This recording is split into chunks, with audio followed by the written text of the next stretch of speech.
Nous sommes en 2024 et les femmes continuent de subir les affres de la société.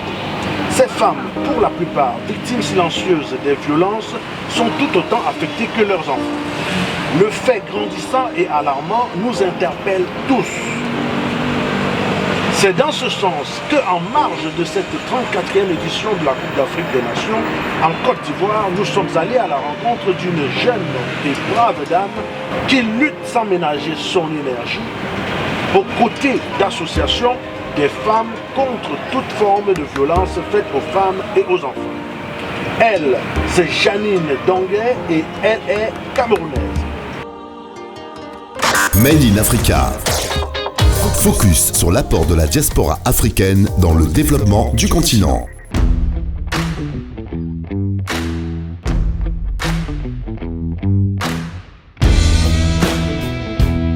Bonjour Janine. Bonjour Armel. Alors Janine, est-ce que vous pouvez vous présenter brièvement pour nos auditeurs? Je te remercie Armel pour l'opportunité que tu me donnes. Je te remercie pour le temps que tu prends pour t'attarder sur une question aussi épineuse que celle des violences faites aux femmes et par ricochet aux enfants. Alors je suis maître Janine Donguet, je suis avocate au barreau du Cameroun, actuellement en Côte d'Ivoire. Voilà ce que je peux dire. Alors, maître Janine Donguet, vous êtes membre d'associations qui luttent contre les violences faites aux femmes et aux enfants. Pouvez-vous un petit peu nous décrire le rôle de cette association dans la lutte contre ces violences-là et quels sont les cas que vous avez déjà eu à traiter et également les cas les plus récurrents? Alors, Armel, je vais commencer par te dire que je ne suis pas membre direct d'association, mais que j'accompagne des associations qui font de leur quotidien un combat contre les violences faites aux femmes. Des cas, il y en a. Nous en avons vu tellement. Des femmes décédées sous les coups de leurs conjoints, des enfants aujourd'hui dans la rue, des enfants non scolarisés, des enfants orphelins, des enfants dont les pères violents se retrouvent aujourd'hui en prison et qui n'ont pas un accompagnement, un suivi permanent. Donc pour ces associations-là, nous avons décidé, ou alors j'ai décidé de m'approcher de ces associations, de les soutenir sur le plan juridique, sur le plan social, de les accompagner dans ce combat que je trouve vraiment pertinent. Alors, d'où vous êtes venu cette inspiration-là d'accompagner ces associations qui luttent contre la violence faite aux femmes? Vu que vous n'êtes plus un enfant aujourd'hui, vous avez un certain âge, vous êtes vous-même mère d'enfant, est-ce que vous avez subi ce genre de choses? Comment vous est venue cette envie-là d'aider d'autres femmes qui souffrent en silence? Alors je suis avocate et puis c'était devenu un peu mon quotidien. Mon quotidien de voir chaque jour, de recevoir chaque jour à mon cabinet des femmes qui veulent divorcer parce que sous le coup des violences, des femmes qui veulent assigner leur mari, leur conjoint devant les tribunaux pour réclamer des pensions alimentaires, des femmes, des cas pareils, j'en ai tellement vu que je me suis dit, écoute, à un moment, il faut que ça s'arrête. Parce que le problème persistant était celui du manque d'information, parce que je me suis rendu compte qu'en réalité, les femmes subissaient un certain nombre de choses parce qu'elles n'avaient pas à leur porter l'information ou alors elles n'avaient pas à leur porter la bonne information. Donc je me suis dit, là, il y a quelque chose à faire. Il faut mettre l'information à la disposition. Il faut mettre l'information à la disposition de ces femmes. Cette information qui les permettra le plus rapidement possible de... Tout à fait. De se séparer des hommes violents. Pas de se séparer, ce n'est pas notre objectif. Notre objectif n'est pas de séparer. L'objectif, c'est de dire à chaque femme, tu as le droit au bonheur. Tu as le droit d'être aimée pour ce que tu es et comme tu es. Et ton enfant, tu dois le protéger. C'est ça l'objectif. Parce que votre question, effectivement, je la rencontre chaque jour. chaque jour, surtout venant des hommes, parce que les hommes se disent, les hommes se braquent. Mais ce que vous devez savoir, c'est qu'il y a des hommes qui sont victimes également de violences conjugales. Alors la question... Ça rentre dans vos corps. Oui, bien sûr. Bien sûr. Sauf que les hommes n'ont pas le courage d'en parler, contrairement aux femmes.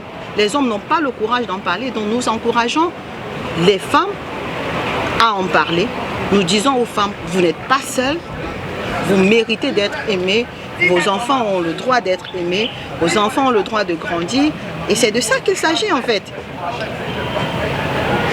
Alors, quel est le cas le plus choquant que vous ayez rencontré en exerçant, n'est-ce pas, cette fonction de bénévole dans le cadre, n'est-ce pas, de cet accompagnement des femmes battues?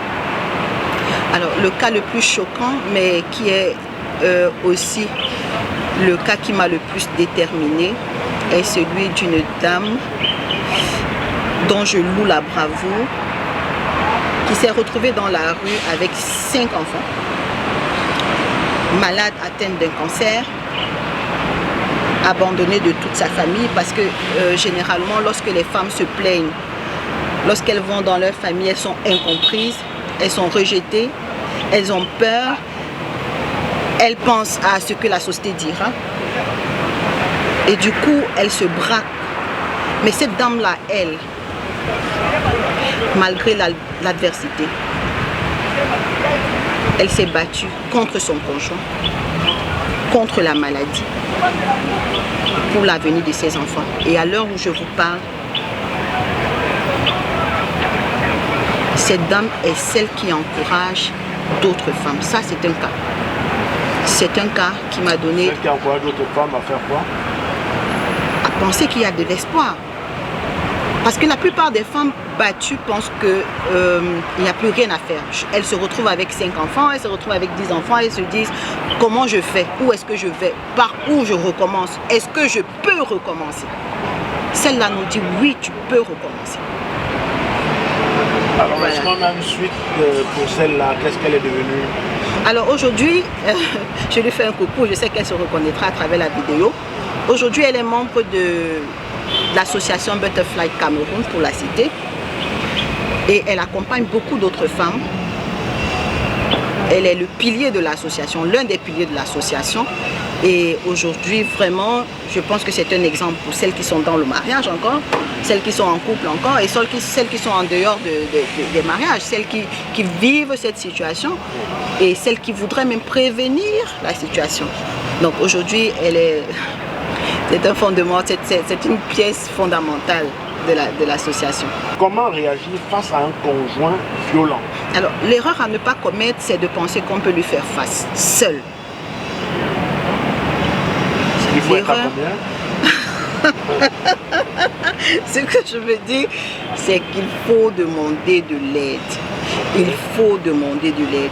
Lorsqu'on est face à un conjoint violent, la violence de l'homme peut avoir plusieurs fondements. Alors, ce serait illusoire de penser qu'on pourrait l'affronter face à face, disons ça comme ça, ce serait illusoire. Il faut comprendre pourquoi est-ce qu'il est violent, pourquoi. Et la plupart du temps, la violence de l'homme naît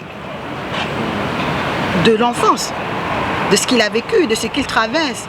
Alors toi, son épouse, tu n'es pas la personne habilitée à le comprendre. Il faut chercher de l'aide, il faut demander de l'aide, il faut aller vers des personnes qui te proposent de l'aide. Mais surtout, il faut accepter l'aide qu'on te propose. Voilà. Voilà donc Maître Janine Dongué, c'est ici que va s'achever ce petit entretien. On vous remercie d'avoir accepté notre invitation et on vous dit bonne chance, beaucoup de courage pour la suite. La lutte contre les violences faites aux femmes, c'est pas un mince combat, ça ne date pas d'hier. Et on espère que peut-être avec vous, ce combat connaîtra finalement une fin. Ah ben c'est moi qui vous remercie, Ahmed. Merci beaucoup. Made in Africa. Focus sur l'apport de la diaspora africaine dans le développement du continent.